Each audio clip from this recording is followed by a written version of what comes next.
Es un placer estar aquí. Los proyectos académicos de esta universidad siempre me han parecido muy interesantes y muy pertinentes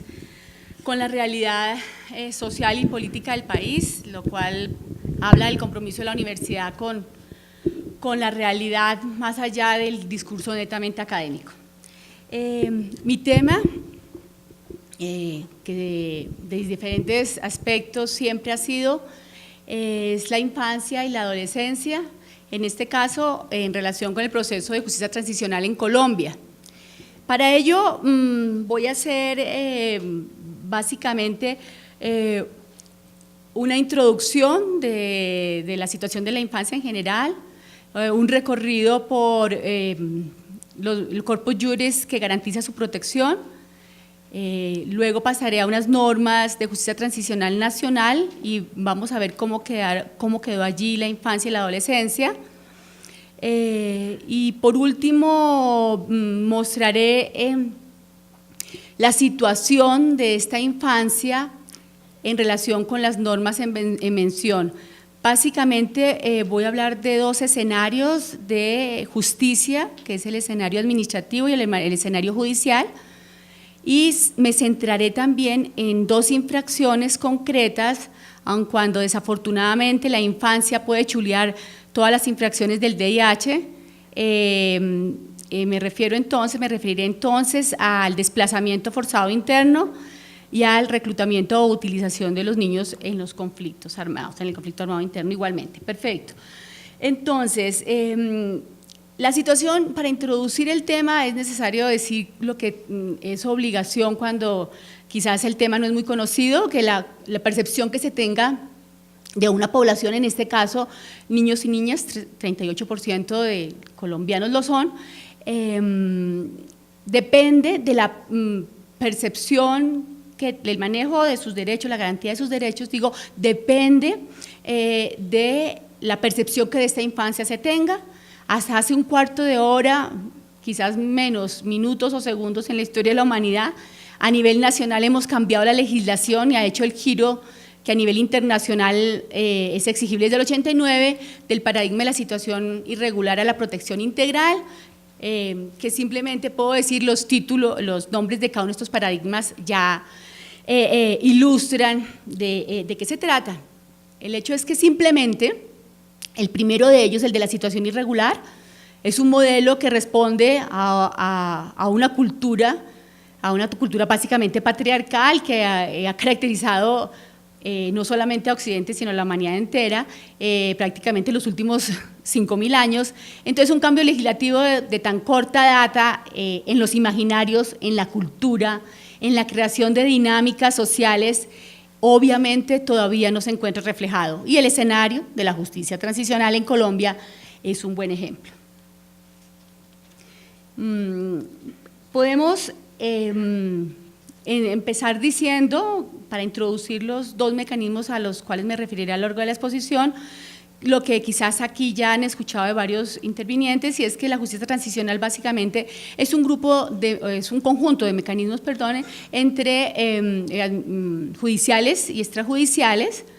a través de los cuales se pretende o superar un régimen dictatorial, un régimen autoritario, o alcanzar la paz en el caso de un conflicto armado interno. Para ello, eso plantea de hecho, puede plantear de hecho estos mecanismos, la búsqueda de ellos, los medios de ellos, el solo hecho de decir que pueden ser mecanismos judiciales o extrajudiciales, de acuerdo a una definición bien utilizada, bastante utilizada, del 2004 del Secretario General de las Naciones Unidas, pues plantea básicamente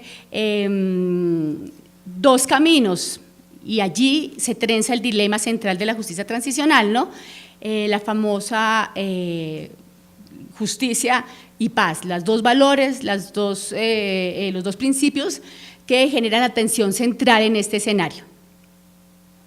Y para ello también hay toda una discusión acerca de las consideraciones jurídicas y las consideraciones políticas, que igualmente van a ser los dos grupos de situaciones que se tienen que tener en cuenta en cada proceso transicional en cada país, para saber entonces cómo se tiñe el proceso en cuestión. si tiene más una carga en la justicia y también con múltiples definiciones de justicia, desde un polo retributivo hasta un polo restaurativo, o si se apuesta más por una paz, un restablecimiento, una reconciliación, mejor, caso en el cual incluso se baja la carga de este valor retributivo para acudir a mecanismos más en la órbita de la reconciliación, de la paz, del perdón, a los cuales me referiré un poco más tarde.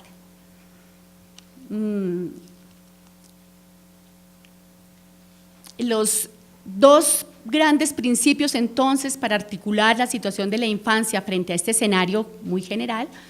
van a ser básicamente el derecho a la participación de la infancia en estos escenarios, con estos valores, con estas tensiones, con estas consideraciones, el derecho a la participación de la infancia, repito, que se deriva del artículo 12 de la Convención, de la cual también haré referencia en 2 segundos, pero hablamos de la Convención de los Derechos del Niño del 89, y por supuesto el interés superior del niño y de la niña, tan mencionado, tan utilizado y tan vacío de contenido en tanto es relativo y se tiene que construir en cada caso, y resulta muchas veces una muletilla útil, como veremos, hay bastantes en este escenario transicional frente a la infancia. Voy a plantear entonces, como les decía con esta breve introducción, una paradoja, bueno, hay varias, hay muchas, básicamente entre una proliferación fáctica y normativa de la infancia, me refiero a una gran presencia en lo jurídico que determina su carácter de protección especialísima, privilegiada, constitucional, prioritaria, aquí los adjetivos sobran, utilizados en diferentes escenarios judiciales, me refiero, no académicos, no de retórica, y también la proliferación fáctica en los propios escenarios de guerra. Entonces tenemos una gran nominación, una gran presencia en lo jurídico de esta infancia, una gran presencia en lo fáctico, en las dinámicas de guerra, como lo dije, desafortunadamente con la infancia podemos recorrer todo el derecho internacional humanitario. Y por el otro lado, veremos entonces al final de la exposición cómo esta hipertrofia nominativa en estos dos ámbitos no resulta reflejada en los mecanismos entonces judiciales o extrajudiciales que la justicia transicional colombiana le propone a esta infancia. Hablemos entonces de las situaciones fácticas, descriptivas, y como les decía me refiero solamente a 2 infracciones. El primero sería el desplazamiento forzado interno, y sabemos que desde el 85 con aquel, bueno, realmente el primer informe de la Conferencia Episcopal fue del 96, pero CODES, esta organización que nos ofrece siempre cifras actualizadas del desplazamiento, desde el 85 y hasta la cifra última que consulté para esta exposición, la da básicamente, bueno, es una cifra del 2002, está diciendo que tenemos más de 5 millones de desplazados internos. Quizás para nuestros compañeros fuera de nuestro escenario es una cifra absolutamente alucinante. Nosotros, como hemos crecido en la guerra, como nos hemos envejecido en la guerra, bueno, esperamos no tanto, pues ya estamos un poquito inmunes, de hecho es un mecanismo de defensa, pero son cifras aberrantes totalmente, creo que somos el segundo país disputando esto con Sudán, si mal no estoy, y ha dicho UNICEF, ha dicho el Comité de los Derechos del Niño, que básicamente la representación de la infancia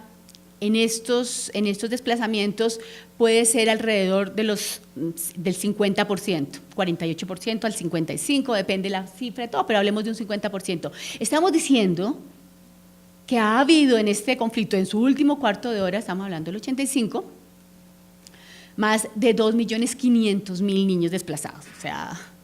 son cifras que espero recuerden para el final de la exposición y para poderlas contrastar con los resultados. La otra infracción es la infracción a la cual ya nuestra compañera se refirió,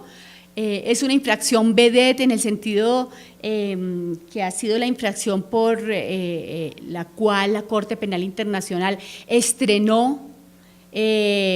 no con el primer proceso, pero sí con su primer juicio y sí con su primera sentencia,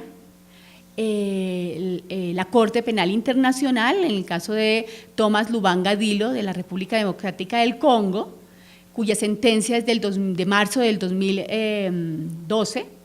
Entonces, realmente es una infracción importante. Es una infracción tan importante que meses después, en nuestro escenario, igualmente, la primera sentencia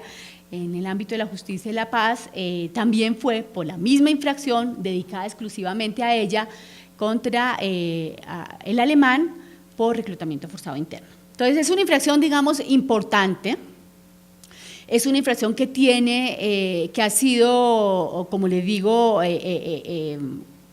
colocada en la primera fila a propósito de todos estos discursos de priorización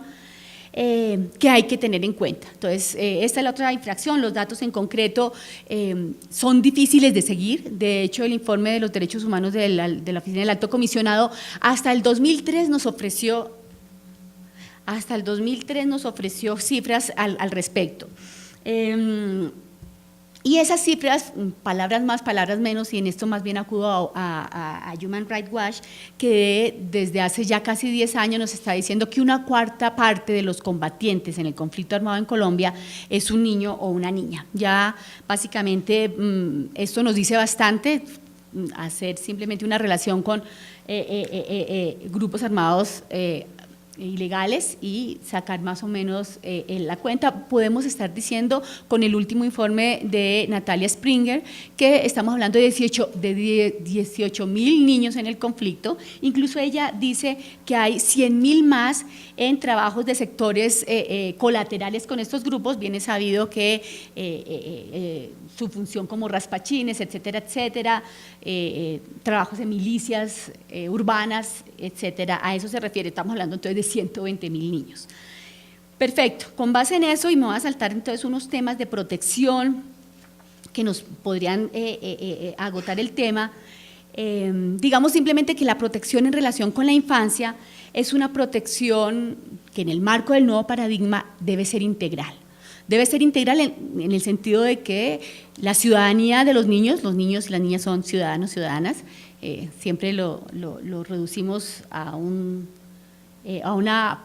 faceta muy reducida de uno de los solos derechos, el político, y por eso a veces no les negamos esa calidad. Entonces, para que un niño y una niña sean ciudadanos, ciudadanas, tiene que haber una integralidad de derechos y a su vez una integralidad de políticas que las garanticen. Esa es la mejor forma de prevención, esa es la mejor protección y forma de prevención en el conflicto, ¿cierto? O sea, si tenemos políticas sociales, seguramente muchos de aquellos niños respecto a los cuales hablamos de un reclutamiento inherentemente forzado, porque el voluntario no existe, dado por condiciones económicas, saldría de los conflictos. Y estamos hablando también de una política integral en donde la política de seguridad igualmente sea garantista, la política de seguridad que responda a sistemas de alerta temprana, la política de seguridad que respete el numeral 4 del artículo 38 de la Convención, que dice que básicamente todas las normas de DIH aplicables a la infancia tienen que respetarse por los Estados partes. Entonces hay un marco de protección que alimenta un poco esto, que lo dejo de lado porque el tiempo corre. Pero hay una protección, digamos, más específica de la infancia en el conflicto y digamos básicamente que como parte de la población civil, desde el Convenio 4 de Ginebra, estamos hablando de normas que hacen relación a la infancia, de un principio general de protección que ya aparece en el protocolo 1, que es de conflictos armados internacionales, pero que básicamente se repite con las mismas características. Estamos hablando de una protección y de unos cuidados y de una ayuda a la infancia en los conflictos armados internos que el artículo 4 del protocolo 2 incluye. Y estamos hablando igualmente dentro de estas normas de protección de la infancia en la guerra, de un artículo que si bien es de derecho internacional de los derechos humanos, los teóricos en relación con el derecho internacional humanitario dicen que toda aquella norma que regule situaciones de guerra se considera una norma de derecho internacional humanitario. Entonces se puede decir, y lo han dicho otras personas además, que el artículo 38 de la Convención es una norma de DIH dentro de un instrumento de derecho internacional de derechos humanos, que igualmente en esta convención que ya he mencionado varias veces, del 89, se establece una protección privilegiada de estos niños y niñas en el marco del conflicto, ya no solamente como sujetos de protección derivado de normas que omití, pero que básicamente están regulando la posibilidad de cuidado, ayuda, asistencia en todos los escenarios, pues en la guerra esto, como decía inicialmente, se refuerza y está absolutamente establecido. Sobra decir, la convención la Convención de los Derechos del Niño del 20 de noviembre del 89 fue ratificada después de los 3 pasos previos el 28 de enero del 91 y desde ese momento obviamente cobra fuerza vinculante para nuestro Estado. Entonces estamos hablando ya de 23 años básicamente, no hay excusa, digamos, en relación con normas de novísimo acuño. Hay otra norma entonces de protección que cito quizás para terminar esta parte y es dentro de la misma convención el artículo 39, que es muy importante porque define como víctimas a los niños y las niñas que hayan participado de alguna manera en la guerra y determina, esto es también bastante importante, que los Estados partes tienen que velar por su recuperación física y psicológica y por su reintegración social. Estos 2 elementos son vectores de cualquier lectura de política de protección de la infancia en el ámbito transicional, recuperación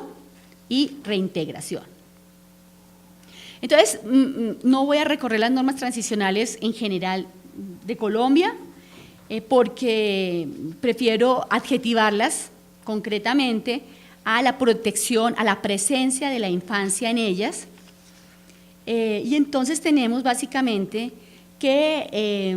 si bien las traía relacionadas desde ya la ley 148 del 97 básicamente, que está hablando de vinculación individual, etcétera, etcétera, es una ley que desde ese año ha sido mecánicamente iba a decir no, ha sido constantemente prorrogada, a veces por 2, a veces por 4 años, su última prórroga fue del 2010, regula esto. En estas normas, en estas primeras normas de este tipo de vinculación individual, ya hay una presencia de la infancia relacionada sobre todo con el reclutamiento del Estado, con el obligatorio. No me detengo en eso porque el tema no es muy específico del tema de reclutamiento y no quiero agotar el tema en él, pero quien esté interesado puede hacer un seguimiento de cómo ha sido este ir y venir del Estado frente a los niños del conflicto. Solamente digo que hasta el 2000, diciembre del 2000, se desvincularon los últimos 1000 niños de las Fuerzas Armadas del país, pero esto como un dato aparte simplemente para que nos demos cuenta qué pudieron haber dicho o no estas normas en este tiempo, en esa década inicial o en esos años iniciales. Luego viene obviamente la ley 975, que si bien no es una ley que hable directamente de justicia y paz, no tiene un vocabulario transicional, digamos, pues ya el solo título de justicia y paz pues hace referencia a ese dilema central que les estoy diciendo, ¿cierto? Se esboza en términos de desvinculación básicamente, de reconciliación, tiene digamos una narrativa muy parecida a la transicional, pero no es la primera. En esta ley por supuesto entonces ya hay una presencia de la infancia, hay una presencia tímida de la infancia, hay una presencia digamos, no definitiva, muy retórica, muy de muletilla, muy de unir a la infancia con las poblaciones adultas, con las poblaciones discapacitadas, con los pueblos indígenas, que resulta ser siempre, desafortunadamente, el abordaje de todo de todos estos grupos poblacionales frente a los cuales no se tiene una posición clara y definida. Entonces, la Defensoría del Pueblo resulta teniendo una delegada para todos los otros, ¿no? Mujeres, niños, adultos, la Procuraduría igual, estas normas de la misma manera, normas genéricas que hablan de unas protecciones diferenciadas, pero no da instrumentos, resultan retóricas como se los vengo diciendo. Dentro de esas normas, entonces, en estos momentos, digamos, en donde empezamos a tener un lenguaje transicional en relación con la infancia, El 12 de febrero del 2008 es una fecha importante porque el Estado accede a ser objeto de los mecanismos de monitoreo e informes que la resolución 1612 del Consejo de Seguridad de las Naciones Unidas establece como posibilidad para los países que se encuentran en conflictos armados internos. Y bueno, extrañamente con el presidente del momento se accedió a aquello. Son 6 infracciones las que se monitorean a través de estos mecanismos de seguimiento. El desplazamiento no está, el reclutamiento sí, al lado de víctimas de minas, al lado de infracciones de tipo sexual, al lado de otras infracciones, pero en relación con las 2 que nos ocupan, el reclutamiento solamente está allí incluido. Es interesante, este monitoreo ofrece entonces periódicamente informes que de alguna manera nos hacen ver un poquito más cerca el conflicto. Estos informes a su vez alimentan los informes de las Naciones Unidas, que igualmente de forma periódica estamos conociendo. El último de ellos del año pasado, justamente, vuelvo y lo repito, fruto de este trabajo de muchas ONG, de muchas OG internacionales que aquí trabajan y que por fin ayudan a hacer, digamos, un barrido de la situación de la infancia, siempre sin cifras, siempre sin precisiones de mucho orden, dadas las características del conflicto.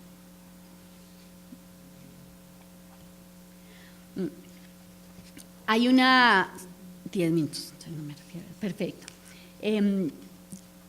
Lleguemos a la ley de víctimas y restitución de tierras, que es quizás ya el último cuarto de hora en cuanto a normatividad de justicia transicional, o no el último cuarto de hora, realmente es de las normas que de forma ya directa habla de procesos transicionales, de normas transicionales, ya tiene un vocabulario, una narrativa completamente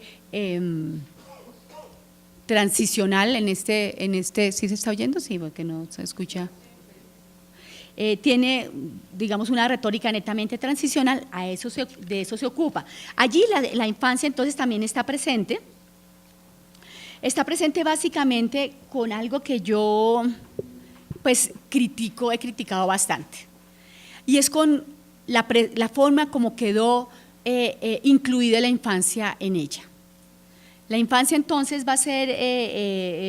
objeto de una cápite, de una parte especial de esta ley, y en ella se regulan varios aspectos, básicamente en relación con la reparación. Y lo que es interesante de esta norma para mí es que refleja lo que les dije al comienzo, que ese otro modelo de pensamiento que se pretendía superado, el de la situación irregular, que básicamente no habla de integralidad de derechos, que básicamente funciona de forma reactiva frente a situaciones coyunturales, que básicamente tiene un gran actor, que es el organismo del Estado encargado de los programas de protección. Estoy hablando del Instituto Colombiano de Bienestar Familiar. Aquí resulta de nuevo protagonista. Y es realmente para mí develador de ese no cambio de percepciones de la infancia. Le estamos dando, a través de la ley de víctimas y restitución de tierras, le estamos dando un protagonismo absolutamente, digamos, desproporcionado a este ICBF en relación con la infancia. Cuando sabemos que el ICBF tiene básicamente una vocación en relación con uno de los derechos de la infancia, que es el derecho de protección en sentido estricto, no en el sentido amplio, básicamente referido a programas de atención. Y cuando uno ve que se le ha dado la competencia al ICBF para que defina las políticas de reparación, para que defina las políticas de reconciliación, o sea, estamos haciendo una desproporción absoluta de las vocaciones institucionales que en un Estado que ya tomó la partida por una protección integral debe haber. Alessandro Barata en algún momento en relación con los derechos de la infancia dijo, las políticas de la infancia no son prerrogativa de un organismo, de una política, de un plan, de un programita de aquellos a los que estamos tan acostumbrados con la infancia, de una cintica, de unas tijeras, etcétera. No, las políticas de la infancia son competencia de todos los operadores de un Estado, son competencia de todos los hacedores de política pública en todas las esferas, porque ya lo dije anteriormente, la ciudadanía de ellos se construye con esa pluralidad de políticas. Volvemos al modelo entonces anterior en donde el gran protagonista sigue siéndolo, y es ahí en donde uno utiliza siempre, lo hago de forma reiterada, la reflexión de Habermas en relación con los cambios de modelo normativo. Los cambios de modelo normativo no tienen una función mágica, cuando detrás de ellos hay toda una acción comunicativa, toda una cultura que nutre quizás las dinámicas que estaban positivizadas en las normas que se pretenden derogadas. Si el modelo está aquí, se refleja entonces en normatividades que quizás no son del todo acordes con el nuevo modelo, y esto lo podemos ver en el propio Código de la Infancia y la Adolescencia, en todos los derechos de la infancia a través de él. Se agradece, fue un paso in avanti, por supuesto, pero leído entre líneas tiene mucho que decir. Vuelvo y lo repito, estos cambios, estas ratificaciones, estos incluso sanciones de la Ley de Infancia y Adolescencia,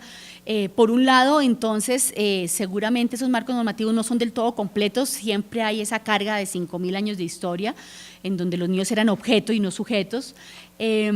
y sus implementaciones, por supuesto, que es allí, con lo que pretendo terminar. Lo normativo entonces ya es deficitario, lo normativo es retórico, lo normativo coloca a la infancia de nuevo en el paquete de los otros, ¿cierto?, con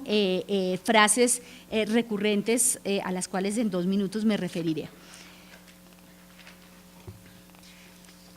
Con base entonces en lo dicho, en estos marcos normativos, en esta presencia normativa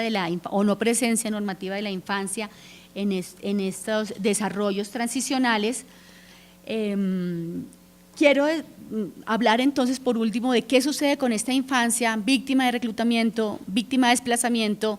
con estos referentes enunciados. Y tendremos entonces cifras de nuevo que nos van a dejar estupefactos, o espero, la idea es que nos asombremos de datos que desafortunadamente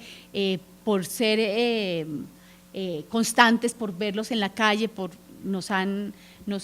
vuelto algo insensibles. Y decimos entonces que en relación con el desplazamiento forzado interno, la presencia es mínima, ¿cierto? Que en Mampuján, por ejemplo, la sentencia habla de desplazamiento sin una diferenciación resuelta por esos 50% de víctimas niños, niñas. Decimos entonces que con cifras por fuera de los escenarios transicionales, esos 2,5 millones de víctimas de las que les hablé inicialmente, se ven únicamente, asómbrense ustedes, en algo poco más que 1.500 sentencias, en el momento la cifra exacta la pierdo, estamos diciendo de 1.500 sentencias a lo largo de los procesos, incluso por fuera de lo netamente transicional, pero en relación con estas infracciones de personas y bienes protegidos por el VIH, en donde al final del día, en relación con la infancia, no llegamos a los 1.500 víctimas mencionadas en ellas, en las sentencias, frente a 2.500.000 niños o niñas que se han visto desplazados forzadamente. Sabemos en relación con este desplazamiento forzado interno que la Corte Constitucional hizo un trabajo importantísimo de seguimiento a todo lo que fue la sentencia T024 del 2005, que en particular hubo el auto 251 de octubre del 2008, en donde saca a la luz no solamente las dinámicas de la guerra en relación con el desplazamiento, sino todos los vínculos que hay, sobre todo entre las dos infracciones que nos ocupan, el reclutamiento y el desplazamiento, en donde hace un llamado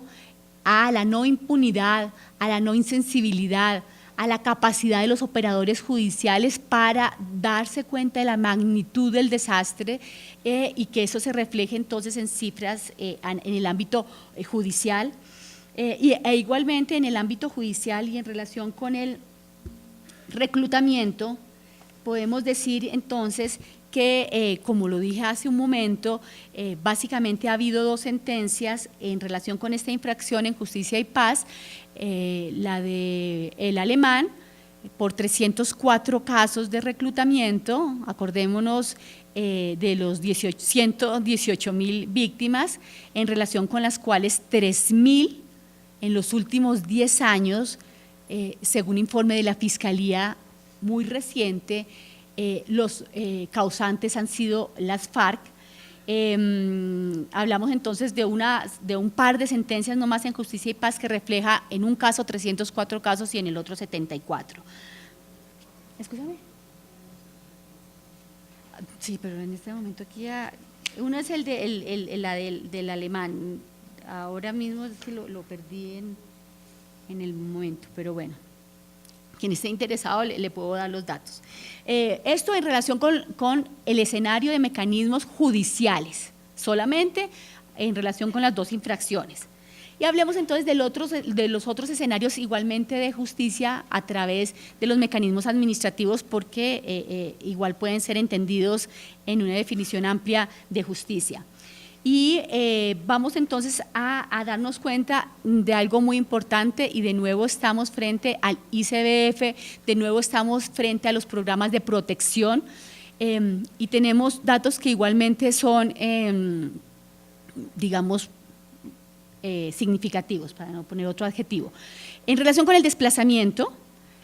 la Corte Constitucional, haciendo los seguimientos a la situación de esta infancia desplazada, se dio cuenta, como se sabía, que efectivamente no había un programa de protección para estos niños y niñas desvinculados. La situación más dramática, desplazados, excúseme, la situación más dramática en relación con los niños desplazados tiene que ver básicamente con los huérfanos y con los abandonados.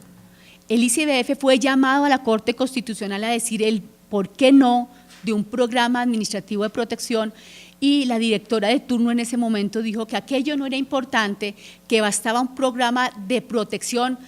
en relación con los niños abandonados ya el ICBF existía, yendo en contra por lo menos del artículo 193 del Código de la Infancia y Adolescencia, que le exige al Estado programas específicos en relación con cada una de las formas de victimización, y no estoy hablando solamente de la guerra. Ahora, si hablamos de la guerra, creo que esto ya cobra otra relevancia aún mayor. No existía y aún a la fecha no sigue existiendo. En relación con este desplazamiento,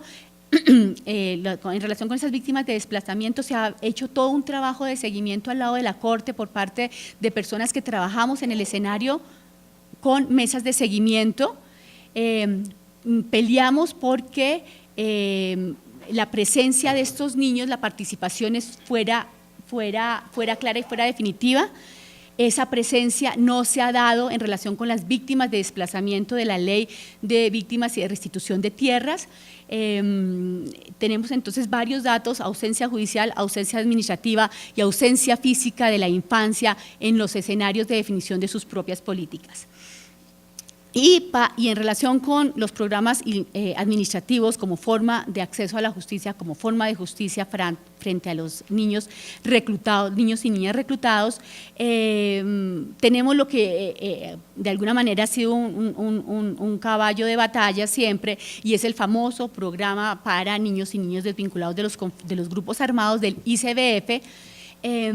que resumiendo, con datos actualizados, y con esto ya estoy terminando, han pasado por él más de 5.000 niños, 5.070 niños a septiembre 16, de diferentes grupos armados al margen de la ley, incluidos las BACRIM,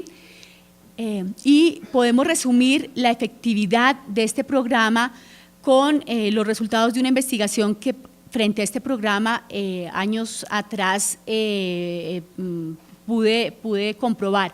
Estamos hablando de un programa frente al cual hay casi un 50% de evasión. Estamos hablando de un programa que básicamente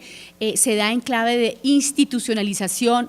quiere decir esto, en clave de privación de la libertad, en clave de internamiento,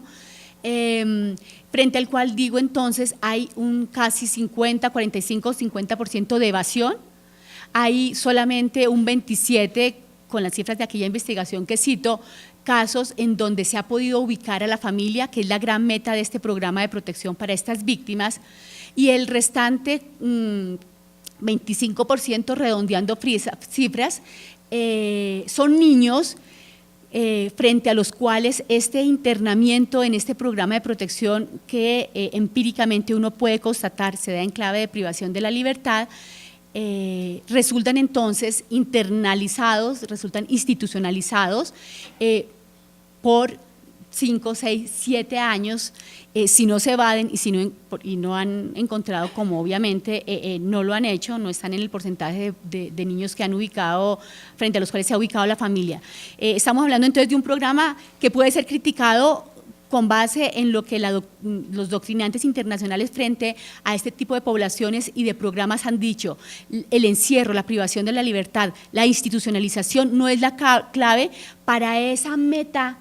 para ese objetivo transicional frente a la infancia y sobre todo a la infancia reclutada, que es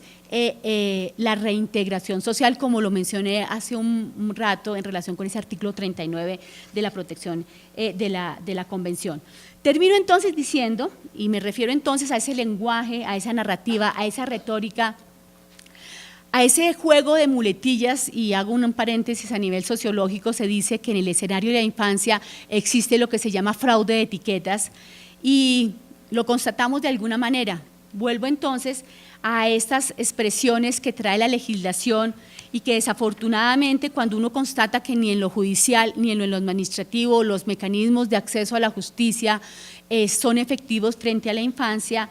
que esa frase recurrente del enfoque diferencial, que es a la que yo me refería y dije que mencionaba más tarde, esa muletilla retórica del enfoque diferencial, es eso únicamente, una muletilla retórica que recorre toda la legislación. No los agobié con todos los decretos que desarrollan la ley de víctimas y restitución de tierras,